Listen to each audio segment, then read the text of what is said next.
Welcome to OJS Academy. In this video, we are going to discuss about the Narmada, that is lifeline of Madhya Pradesh and Gujarat. So, before discussing about the Narmada, let's discuss about the significance of river. नदियों का हमारे जीवन में महत्व क्या है? यदि हम नदियों के स्तर पर बात करें, तो river plays an important role in development of civilization and mankind. जैसा कि भारतीय संस्कृति की जो सबसे पहली सिविलाइजेशन थी, जो कि इंडस वैली सिविलाइजेशन रही, it was flourished on the bank of river Indus. वो फ्लोरिश हुई किस रिवर पर? इंडस रिवर के बैंक पर फ्लोरिश हुई. So river plays an important role in civilizational development. Other than civilization, economic development में भी रिवर का एक इंपॉर्टेंट रोल होता है. जैसे कि इरिगेशनल फैसिलिटी इंश्योर करने में रिवर इंपॉर्टेंट रोल इंश्योर करती है. अदर देन दिस, जितने भी हाइडल पावर प्रोजेक्ट होते हैं वो किस पे डिपेंड होते हैं? रिवर्स पे. Other than this, river plays an important role in transportation and communication. Other than this, river plays an important role for development of an area, such as various area was developed on the basis of location, such as Anuppur.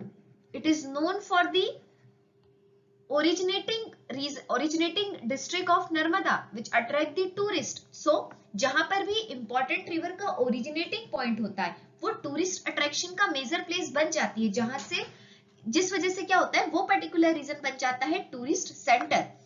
अगर हम बात करें सांस्कृतिक स्तर पर, on the level of cultural development, river plays an important role for culture belt. जैसे कि Indus river belt में कल्चर डेवलप हुआ, गंगा नदी को एक इंपॉर्टेंट कल्चरल एलिमेंट के रूप में जाना जाता है. सेम नर्मदा को भी मध्य प्रदेश ही नहीं, पूरे हमारे नॉर्थ इंडिया में एक कल्चरल एलिमेंट के रूप में भी देखा जाता है. और इसी वजह से आप देखते हो कि मध्य प्रदेश में नर्मदा की परिक्रमा को क्या किया जाता है? आयोजित किया जाता है. ये परिक्रमा प्रतिवर्ष होती है. It done on the yearly basis. So this is the basic significance behind the reverse. Okay, so let's discuss about the factual data about the Narmada.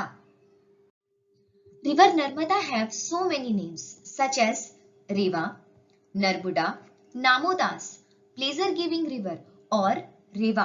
These are the other name which are denote the river Narmada also. As Narmada plays an important role in irrigational and economic development for Madhya Pradesh and Gujarat, it is called as lifeline of Madhya Pradesh and Gujarat. Okay. So, if we talk about the originating point of Narmada, Narmada originate from the Amarkantak plateau or Amarkantak location which comes under the Anuppur district. Narmada Ma makes an boundary for the north and south India.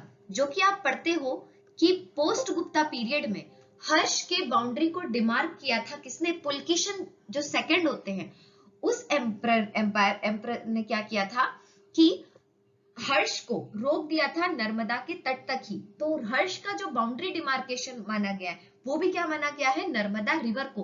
तो नर्मदा को क्या माना जाता है history से ही? It is a dividing point for northern empire and southern empire. So ये क्या है? एक ट्रेडिशनल बाउंड्री है. और अगर हम इसकी फ्लो की बात करें, तो नर्मदा का जो फ्लो है, ये फ्लो है वेस्टवर्ड फ्लो. कैसा वेस्टवर्ड फ्लो है?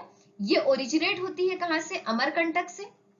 अमरकंटक से ओरिजिनेट होती हुई ये वेस्ट साइड में फ्लो करती है. वेस्ट साइड में फ्लो करते हुए ये गुजरात पहुंचती है. गुजरात में ये गल्फ ऑफ खंबात के पास एस्चुरी फॉर्म करती है और किसमें सबमर्ज हो जाती है? ये सबमर्ज हो जाती है अरेबियन सी में. Okay, so what is the estuary? If we talk about the estuary, estuary मतलब एक ऐसा लैंडफॉर्म जो कि तब फॉर्म होता है जब रिवर किससे आ रही हो? किसी तीव्र घाट से, स्टीप स्लोप से. जब रिवर क्या होती है? पास थ्रू होके किसी बड़ी वाटर बॉडी में मर्ज होती है, तो वो अपने एक कोने पर एक इस तरीके का शेप ड्रॉ करती है, जो कि कहलाता है estuary.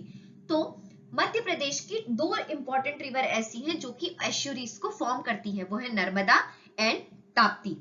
So if we talk about the source for Narmada, Narmada originate from the small reservoir which is present located in the Amarkantak, which is called as Narmada Kund. Okay.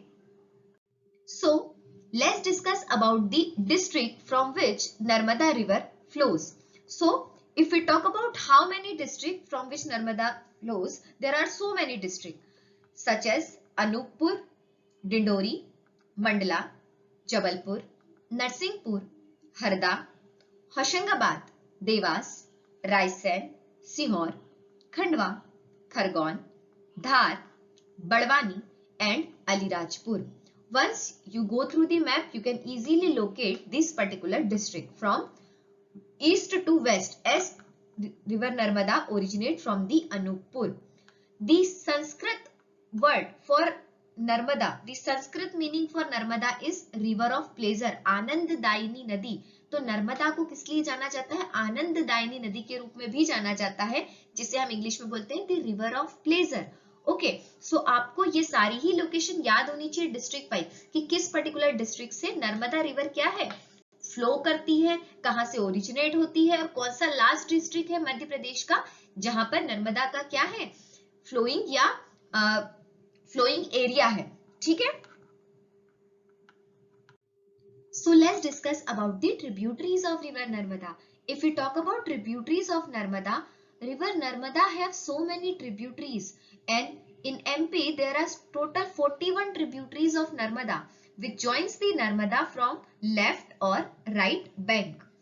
So what are the significance of tributary? See tributaries जो होती हैं वो छोटी नदियां होती हैं जो कि कहलाती है सहायक नदियां, जो कि क्या करती है सीधे किसी बड़े नदी क्षेत्र या बड़े जल क्षेत्र में मिलने से पहले क्या करती है किसी अन्य नदी में जाकर मिल जाती है. तो इसी तरीके से नर्मदा की बहुत सारी सहायक नदियां हैं जो इसे क्या करती है लेफ्ट या राइट बैंक से क्या करती है इसे एडजॉइन करती है. So there are total 41 river tributaries for Narmada and you can easily locate the name. See, या तो कोई नाम आपको किसी जंगल की चीज से लगेगा या किचन एसोसिएटेड थिंग्स होगी जैसे दूधी, तवा, शक्कर, दोडी तवा, छोटी तवा, शेर, हिरण, बारना, हथनी. सो आप देखो लोकेट कर पा रहे हो या तो it is a forest associated या it is associated to kitchen.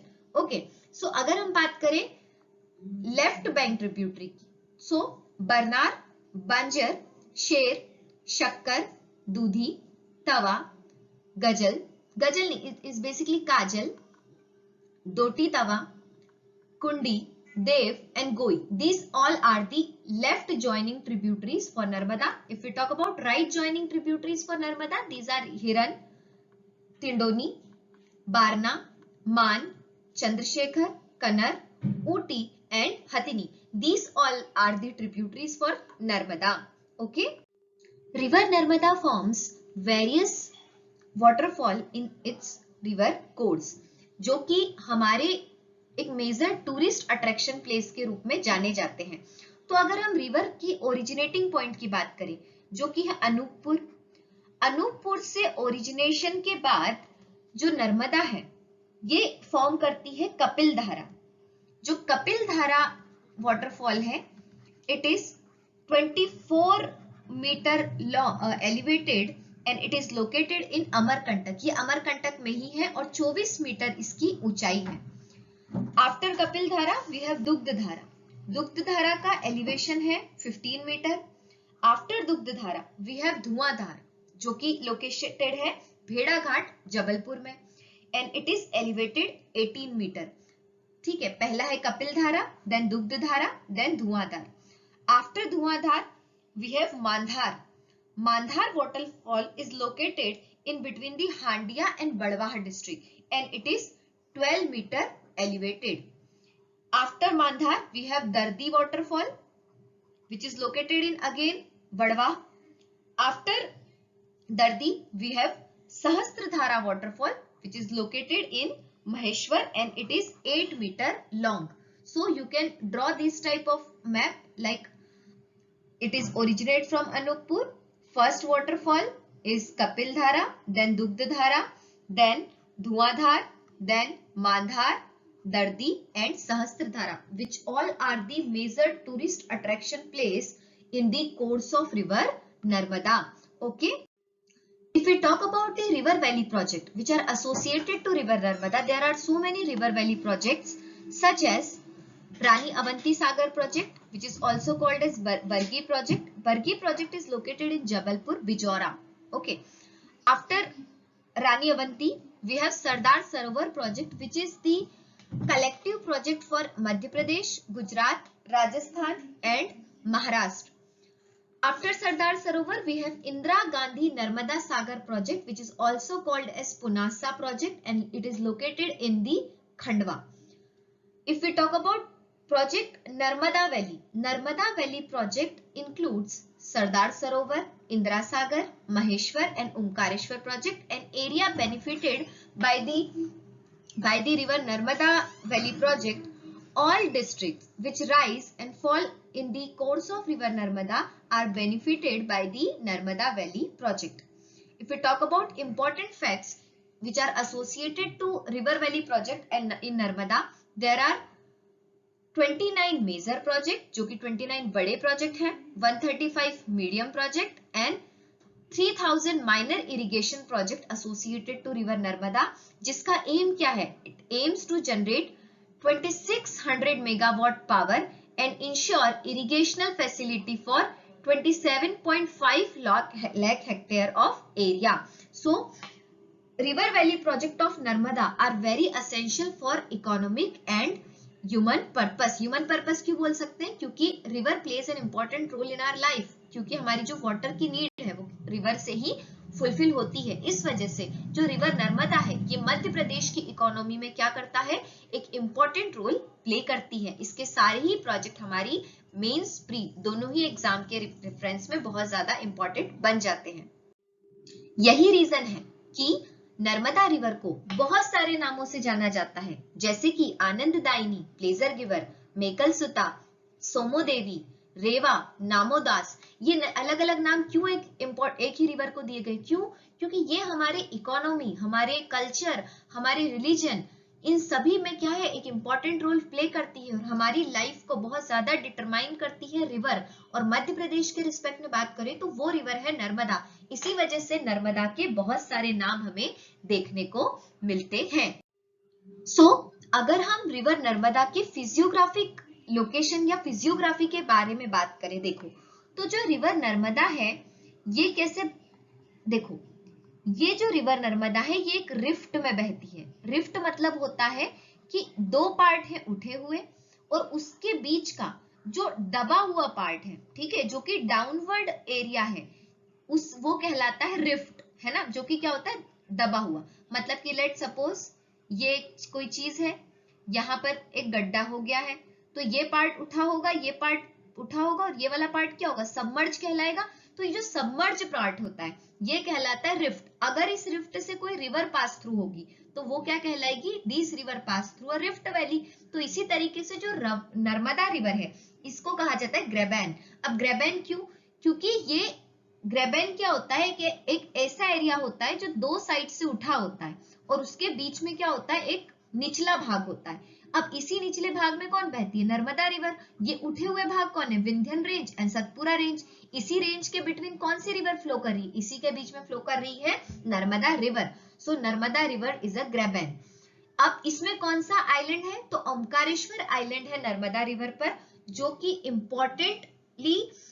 Important place है, tourist attraction place and religious place है, as it is associated to lord Shiva. Okay. And other than this, जो नर्मदा वैली रीजन है यहाँ पर हमें मिलता है टीक के फॉरेस्ट, जो कि हार्डवुड फॉरेस्ट होते हैं और सिग्निफिकेंस होता है इनका फर्नीचर इंडस्ट्री के लिए. तो जो रिवर है नर्मदा है, देखो इसके दो इंपॉर्टेंट और सिग्निफिकेंस पता चले आपको कि ये क्या है? टूरिस्ट अट्रैक्शन प्लेस है. एक और रीजन से ओमकारेश्वर आइलैंड है यहाँ पर, और फर्नीचर इंडस्ट्री के लिए जो हमें हार्ड वुड मिलता है वो कहाँ से मिल जाता है? हमें रिवर नर्मदा के बेल्ट से मिल जाता है, जो कि है बेसिकली टीक फॉरेस्ट. सो आज हमने रिवर नर्मदा के सिग्निफिकेंस, उसके अदर नेम और जितने भी एसोसिएटेड इंफॉर्मेशन थे रिगार्डिंग टू नर्मदा हमने डिस्कस की. नेक्स्ट लेक्चर में हम एमपी सीरीज का ही कुछ एक नया टॉपिक डिस्कस करेंगे। So stay connected with us. Thank you.